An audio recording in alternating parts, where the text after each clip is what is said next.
ఇలా 8 లక్షల కోట్ల అప్పు ఉండి ప్రతి నెల 6,500 కోట్లు వడ్డీ ఇన్స్టాల్మెంట్ కడుతూ కూడా ఇంత ఆర్థిక నిర్బంధం ఉండి కూడా ఇస్తూ ఉన్నాం. ఏది జారవిడిచం, ఒక మాట చెప్పి తప్పుకునే అలవాటు లేదు. కొద్ది కష్టమైన నష్టమైన కొద్ది ఆలస్యమైన అన్ని స్కీములు ఇస్తాం. ఎన్నికల నాటికి కాంగ్రెస్ పార్టీ బాగా చేసిందని శబాషి కొట్టించుకొని 100కు పైగా సీట్లు గెలుస్తాం. వ్యాప్తంగా 42% బీసీ రిజర్వేషన్స్ని చర్చకి వెళ్ళగలిగింది తెలంగాణ కాంగ్రెస్ కమిటీ. ఈ నేపథ్యంలో పార్లమెంటులో ఆర్డినెన్స్ ఆమోదించకపోయినా ఖచ్చితంగా బీసీ రిజర్వేషన్స్ అమలు చేసి తీరుతాం రాబోయే స్థానిక ఎన్నికల్లో అనేది చాలా గట్టిగా అంటోంది టీపీసీసీ. ఎలా అసలు అంటే ఒకవైపు ఆర్డినెన్స్ అమలు కాని నేపథ్యంలో రిజర్వేషన్స్ అమలు సాధ్యమేనా? అసలు బీసీ రిజర్వేషన్స్ ఈ స్థానిక ఎన్నికలకి ఇది అమలు అవుతుందా? దీనికి సంబంధించి మనతో మాట్లాడడానికి ఎమ్మెల్సీ అదేవిధంగా టీపీసీసీ ప్రెసిడెంట్ మహేష్ కుమార్ గౌడ్ గారు మన ముందు ఉన్నారు. మహేష్ కుమార్ గౌడ్ గారు నమస్తే అండి. ఏంటి అసలు అంటే బీసీ రిజర్వేషన్స్ బిల్ ఈరోజు ఎక్కడుందని అనుకోవచ్చు? బీసీల యొక్క అభ్యున్నతి, బీసీ పాపులేషన్ యొక్క అన్ని రకాలుగా అప్లిఫ్ట్మెంట్ అనేది కాంగ్రెస్ పార్టీ పేటెంట్. భారత్ జోడో సందర్భంలో రాహుల్ గాంధీ గారు కన్యాకుమారి నుంచి కాశ్మీర్ వరకు చేసిన భారత్ జోడో యాత్రలో ఈ దేశాన్ని సమూలంగా చదవగలిగినాడు. భౌగోళికంగా యాత్ర చేయడమే కాకుండా ప్రతి రాష్ట్రంలో ఆయన పోయిన రాష్ట్రాలన్నింటిలో కూడా ఉన్నటువంటి ఉన్నటువంటి స్థితిగతులు చదవగలిగినాడు. ముఖ్యంగా అనగారి వర్గాలు, కింది స్థాయి అట్టడుగు స్థాయి ఉన్నటువంటి కులాల యొక్క దుస్థితిని చదవగలిగినాడు. కాబట్టి ఈ దేశంలో ఎవరు ఎంత నిష్పత్తి ప్రకారం జనాభా ఉంటే వారికి అన్ని ఫలాలు అందాలని ఒక ధ్యేయంతో ఒక స్లోగన్ తీసుకొచ్చినాడు. జిస్కి జితిని ఆబాది ఉన్కే ఉతనే భాగ్యదారి అనే ఒక స్లోగన్ను భారత్ జోడో నడుస్తున్నంతసేపు స్లోగన్గా ఉన్నటువంటి అది ఇవాళ ఒక మూమెంట్గా మారింది. కారణం ఆయన ఇచ్చినటువంటి స్లోగన్ని, ఆ స్లోగన్ సక్సెస్ కావాలంటే కుల సర్వే జరగాలి దేశవ్యాప్తంగా. సుప్రీంకోర్టు ఎప్పుడు మేము రిజర్వేషన్లు అడినా మీ దగ్గర ఏం డేటా ఉంది, దేని ఆధారంగా మీరు రిజర్వేషన్లు అడుగుతూ ఉన్నారు, వారు ఎంత జనాభా ఉన్నారు, ఎంత పర్సెంటేజ్ జనాభా ఉన్నారు తెలిస్తే కదా మనం దాని గురించి మాట్లాడేదని. సో ఎంపెరికల్ డేటా అనేది చాలా ప్రముఖంగా మారిన సందర్భంలో కుల సర్వే చేయాలి అని ఒక నినాదం వచ్చినప్పుడు తెలంగాణ రాష్ట్ర ముఖ్యమంత్రి రేవంత్ రెడ్డి గారు ఒక అడుగు ముందుకేసి రాహుల్ గాంధీ గారి యొక్క ఆకాంక్షని పరిపూర్ణంగా సఫలం చేయగలిగినాడు. దాంట్లో వచ్చినటువంటి అంశమే కుల సర్వే. తెలంగాణ రాష్ట్రం దేశంలో ఎక్కడ లేనిది మొట్టమొదటిసారి. అంటే గతంలో బీహార్లో, కర్ణాటకలో కుల సర్వే జరిగినా అధికారికంగా అవి టేబుల్ కాలే అసెంబ్లీలో. మనం ఇవాళ కుల సర్వే జరిపి ఈ రాష్ట్రంలో 56.7% బీసీలు ఉన్నారని, తర్వాత ఎస్టీలు 17% అని, 10 ఎస్సీలు 17%, ఈ రకంగా ఎవరు ఎంత నిష్పత్తి ప్రకారం తేల్చగలిగినాం. So it's official document, scientifically పద్ధతి ప్రకారం చేసినట్టు సర్వే, ఎవరు కూడా క్వశ్చన్ చేసే విధంగా లేకుండా ఒక పర్ఫెక్ట్ డాక్యుమెంట్ ఇవ్వగలిగినాం. ఈ 42% రిజర్వేషన్ అన్నది మేము కాంగ్రెస్ పార్టీ 23 ఎన్నికలకు ముందు కామారెడ్డిలో సిద్ధరామయ్య గారు కర్ణాటక ముఖ్యమంత్రి గారు సమక్షంలో ఆనాడు వర్కింగ్ ప్రెసిడెంట్గా అన్నటువంటి నేనే ఈ డిక్లరేషన్ ప్రజెంట్ చేశాను. అందులో మేము స్పష్టంగా 42% రిజర్వేషన్ స్థానిక సంస్థలు ఇస్తామనే మాటే చెప్పాం. కానీ అధికారంలోకి వచ్చిన తర్వాత ఒక అడుగు ముందుకేసి స్థానిక సంస్థల కోసం 42% రిజర్వేషన్స్ ఒక చట్టం, దాంతోపాటు విద్యా ఉపాధి కొరకు మరొక చట్టం తీసుకొచ్చాం. 2 చట్టాలు చేసి అసెంబ్లీలో పాస్ చేసుకున్నాం. ఆనాడు బీజేపీ సభ్యులు కూడా దానికి ఓటేశారు ఆ చట్టాలకి. సార్ చట్టాలు పాస్ చేసుకున్నాం, కానీ ఆ చట్టాలని ముందుకు తీసుకెళ్లాలంటే సుప్రీంకోర్టు సీలింగ్ అడ్డం వస్తూ ఉంది. 50% రిజర్వేషన్ దాటకున్నది క్యాప్ ఉందో ఆ 50% క్యాప్ అడ్డం వస్తూ ఉంది.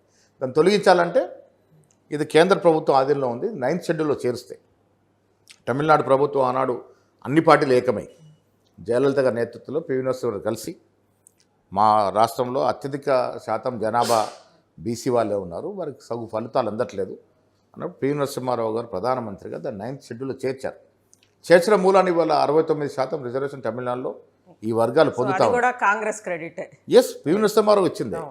సో ఆనాడు అన్ని పార్టీలు ఏకమైతే తమిళనాడులో.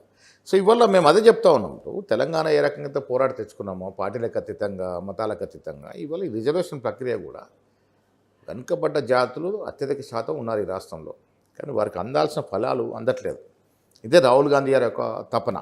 దాంట్లో భాగంగానే 42% రిజర్వేషన్ ఈ క్యాప్ తొలగించాలని గవర్నర్ ద్వారా రాష్ట్రపతి పంపడం జరిగింది. 3 నెలల లోపు తేల్చాలని సుప్రీంకోర్టు డైరెక్షన్ ఉన్నా దాదాపు 4 మాసాలు అవుతా ఉంది. మేము ఇచ్చినటువంటి ఆ బిల్లుని దానికి మోక్షం లేదు. దాంట్లో కారణంగానే మొన్న ఢిల్లీ వెళ్ళి కనీసం కేంద్ర ప్రభుత్వానికి కనువిప్పు కలగాలి, ఇక్కడ ఎంత డెన్సిటీ ఎంత తీవ్రత ఉంది ఆ బీసీ రిజర్వేషన్ మీద, ప్రజలు ఏం కోరుకుంటారో తెలవడానికే ముఖ్యమంత్రితో సహా టోటల్ క్యాబినెట్ ఒక్కరు కూడా మిస్ కాకుండా టోటల్ క్యాబినెట్ ఢిల్లీ వచ్చింది. మా శాసనసభ్యులు, శాసనమండలి సభ్యులు, పార్లమెంట్ సభ్యులు, చైర్మన్లు, డీసీ సభ్యులు అందరం కూడా ఢిల్లీ వెళ్ళి కూర్చున్నాం. ఆ రోజు రాహుల్ గాంధీ గారు ధర్నాకి రావాలి, కానీ అనుకోకుండా దురదృష్టవశాత్తు శిబు సోరెన్ చనిపోవడం, వారి అంతిమయాత్రలు వాళ్ళు పాల్గొనాల్సి ఉండడం, వారు రాంచిపోవడం వల్ల రాలేకపోయినాం. తెల్లారి మేము ఖర్గే గారిని కలిసాం, రేవంత్ రెడ్డి గారు రాహుల్ గాంధీ గారిని కలిశారు. ఇవన్నీ కూడా చెప్పడం జరిగింది.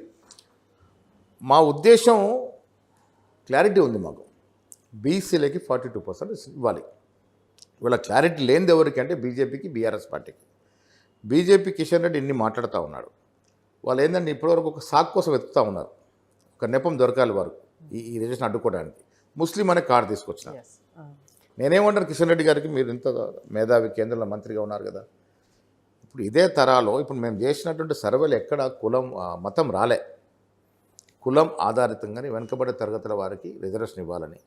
ఇలా ముస్లింలు ఇప్పుడు కాదు, స్వాతంత్రం వచ్చిన నుంచి కూడా లద్దాఫ్, దుదేకులు అంటే కులాలు రిజర్వేషన్ పొందుతూ ఉన్నాయి. అంటే కొన్ని ఇంకా వెనుకబడ్డ తరగతులు కొంత జాయిన్ అయినాయి. షేకులు లాంటి వాళ్ళు అత్యధికంగా షేకులు ఉన్నారు, వాళ్ళు వెనుకబడే తరగతులు ఉన్నారు. అక్కడ కూడా కులాలు ఉన్నాయి, కుల వృత్తులు ఉన్నాయి ఆ ముస్లిం దాంట్లో కూడా. ఆ కులాల ఆధారంగా వెనుకబాటు తరం ఆధారంగా కొన్ని కులాలను చేర్చారు, దాంట్లో ఈ బీసీలో వచ్చారు. ఇవాళ ముస్లింలు తొలగిస్తే మేము ఇస్తామని ఒక కొంటి సాగ చెప్తా ఉన్నారు. కిషన్ రెడ్డి గారిని నేను సూటిగా అడుగుతా ఉన్నాను. నా దగ్గర ఒక వీడియో ఉంది. మోడీ గారు ఆ వీడియోలో ఏమంటున్నారంటే, నేను ముఖ్యమంత్రిగా ఉన్నప్పుడు గుజరాత్ రాష్ట్రంలో బీసీలకు రిజర్వేషన్ ఇచ్చినాను, దాంట్లో బీసీలోకి వచ్చినట్టు కొన్ని ముస్లిం కులాలు కూడా రిజర్వేషన్ పొందుతూ ఉన్నాయి. నేను ఎప్పుడు ఈ విషయంలో గొప్పలు చెప్పుకోలేదు, నేను ముఖ్యమంత్రిగా బీసీలకి అందులో ముస్లింకి రిజర్వేషన్ ఇచ్చినా మాట చెప్పడం జరిగింది. గుజరాత్లో అది సాధ్యమైనప్పుడు, ఆ పక్కన ఉత్తరప్రదేశ్లో ఇలా ప్రధానమంత్రి మోడీ గారు ప్రాతినిధ్యం వహిస్తూ వారణాసి నుంచి, అక్కడ అది సాధ్యమైనప్పుడు, పక్క రాష్ట్రం ఆంధ్రప్రదేశ్లో ముస్లింకి రిజర్వేషన్ ఇస్తూ ఉన్నాం బీసీ కోటలో, ఇక్కడ అది వీలైనప్పుడు మన దగ్గర ఎందుకు అడ్డంగా మారుతూ ఉంది? కానీ ఇక్కడ దాని అర్థం ఏంటంటే ఈ నెపం పెట్టి బీసీ రిజర్వేషన్ అడ్డుకోవాలన్నది బీజేపీ ఒక షడ్యంత్రం. దాంట్లో బీఆర్ఎస్ కూడా కలిసింది. ఇరువురు కూడా బీసీలకు రిజర్వేషన్ ఇవ్వడం అనేది ఇష్టం లేదు. దానివల్లనే ఈ కుంటి సాకులు, ఈ నెపాలు పెట్టి అడ్డుకుంటే ప్రయత్నం చేస్తూ ఉన్నారు. కానీ ఈరోజు మీ బిల్ చూస్తే ఆల్రెడీ ఇక్కడ 4% ముస్లిం రిజర్వేషన్ అనేది అమలు అవుతుంది. మళ్ళీ ఈ 42%లో ఇంకొక 5% వస్తే అసలు ముస్లిం జనాభా ఎంత, మనం ఇస్తున్న రిజర్వేషన్స్ ఏంటి, అందులో ర్యాపిడ్గా పెరుగుతున్న జనాభాలో అసలు ఎవరైతే బీసీలు ఉన్నారో వాళ్ళకి నష్టం చేసుకోవాల్సింది. నేను అంత పర్సెంట్ జోలికి వెళ్ళను, కానీ ఎవరైతే నిజంగా కూడా వెనుకబడతరం ఉన్నారో, ఇప్పుడు కులాల ప్రస్తావన అనవసరం. అది ముస్లిమ్స్ కావచ్చు, క్రిస్టియన్స్ కావచ్చు, ఇంకేదైనా మతం కావచ్చు, హిందువులు కావచ్చు, ఎవరైతే వెనకబడి ఉన్నారో వారికి ఫలాలు అందాలి. ఇప్పుడు మనం రాజ్యాంగంలో పొందుపడి ఎస్సీ ఎస్టీ రిజర్వేషన్ ఎందుకు పోల్చుకున్నాం? చాలా అట్టడుగున్నారు, ఉద్యోగం ఉద్యోగులు నోచుకోలే, వాళ్ళు పైకి తేవాలని కదా ఇన్ని రోజులు రిజర్వేషన్ అవుతా ఉంది. బీసీలో మీరు కులాలు మతాలు తీసుకొచ్చి, ఇప్పుడు ముస్లింలు వెనకబడ్డ తరగతిలో ఉండకూడదా? ఉంటే వాడికి లాభం చేకూడదా?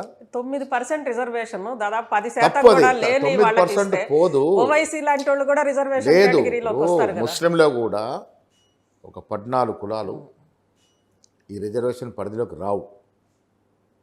ఒక 16 కులాలు మాత్రం నాకు తెలిసిన వరకు